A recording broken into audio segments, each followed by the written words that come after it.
Charles's new world. Charles was EXCTIED. He had just gotten the call that the cornea transplant surgery for his eyes would be scheduled in the next week. Ever since he had fallen off that horse and injured his eyes a few years ago, he hadn't been able to see. His doctor had put him on the transplant list for new corneas, but so far, none had arrived until today. He had memories of being outside and enjoying the hiking trails in the area, and had felt the sun on his face the past few years. But that's all he had. He hadn't been able to see anything since his accident, and the doctors hadn't been sure if he would ever be sure if he would be able to see again.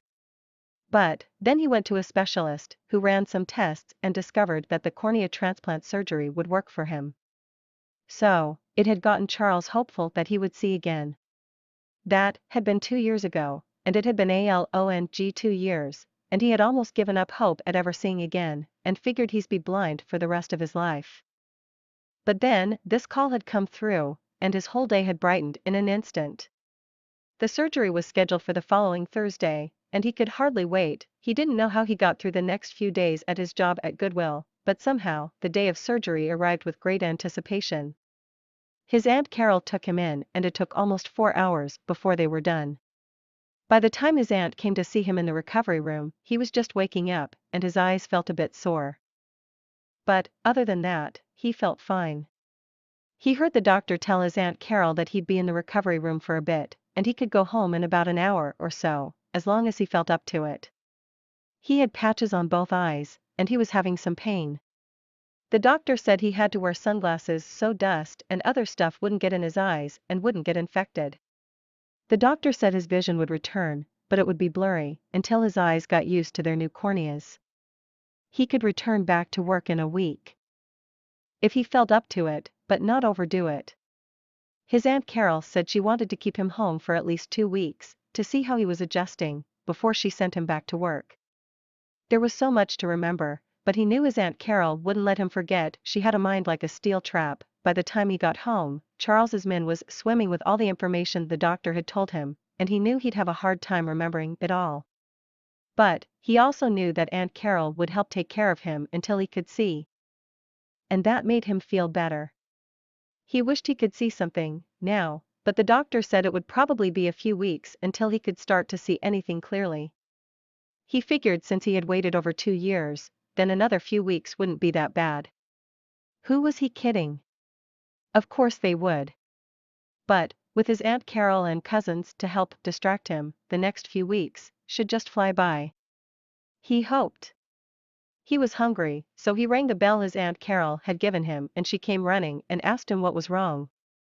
After he assured he was fine, and that he was just hungry, she breathed a sigh of relief. She went downstairs, and came back up a few minutes later, with some chicken noodle soup and some juice and bread. He tried the soup, and it tasted so good. It was then he realized he hadn't eaten anything for the past almost 26 hours, and he was starving. The soup, and bread, and piece of apple pie that his Aunt Carol brought up, really hit the spot. And, he settled back under the covers, to rest. He figured it must have been earlier than when he normally fell asleep. Because he just couldn't seem to rest, yet.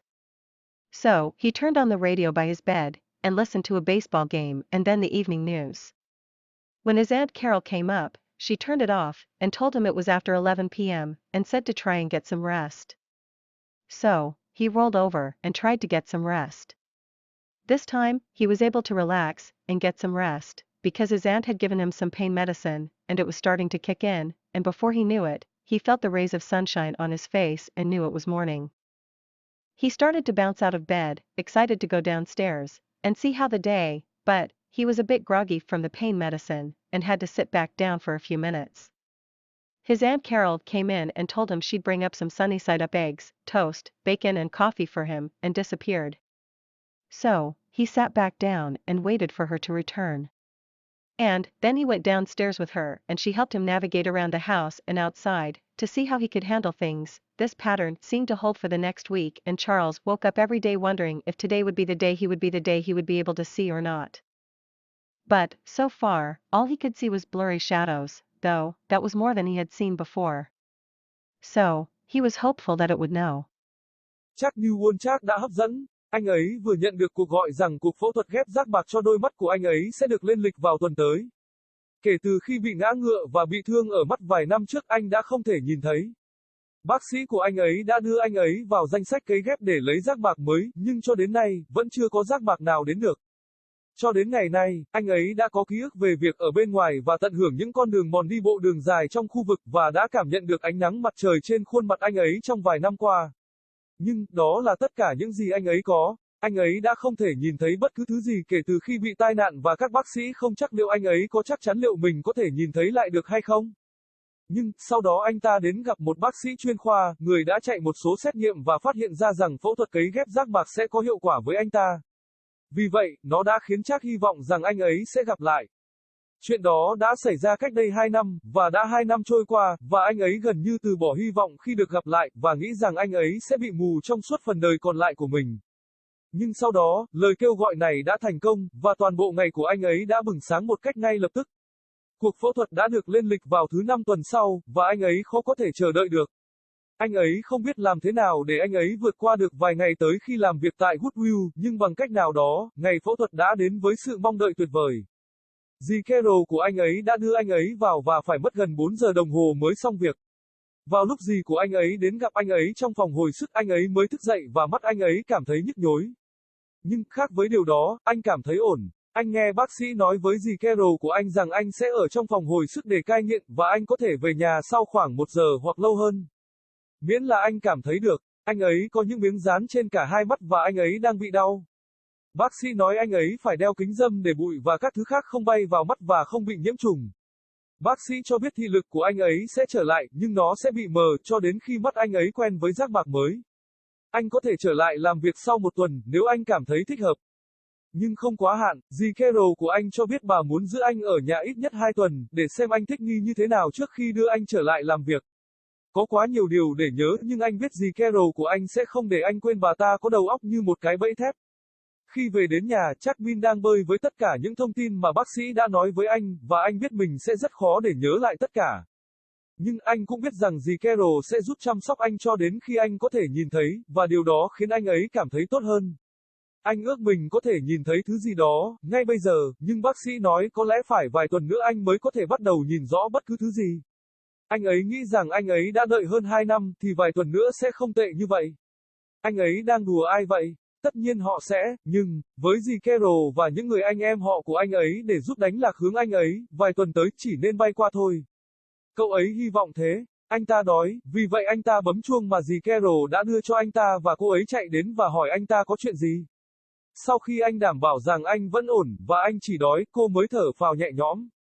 Cô ấy đi xuống cầu thang và quay lại vài phút sau. Với một ít phở gà, một ít nước trái cây và bánh mì. Anh ấy đã thử món súp, và nó rất ngon. Sau đó, anh nhận ra rằng anh đã không ăn gì trong gần 26 giờ qua và anh đang chết đói. Món súp, bánh mì và miếng bánh táo mà dì Carol của cậu ấy mang lên thực sự đã thành công. Và, anh ấy đã trở lại dưới lớp vỏ bọc để nghỉ ngơi. Anh ấy nghĩ rằng nó phải sớm hơn so với khi anh ấy ngủ thiếp đi bình thường. Bởi vì anh ấy dường như vẫn chưa thể nghỉ ngơi. Vì vậy, anh bật radio cạnh giường, nghe một trận bóng chày và sau đó là tin tức buổi tối.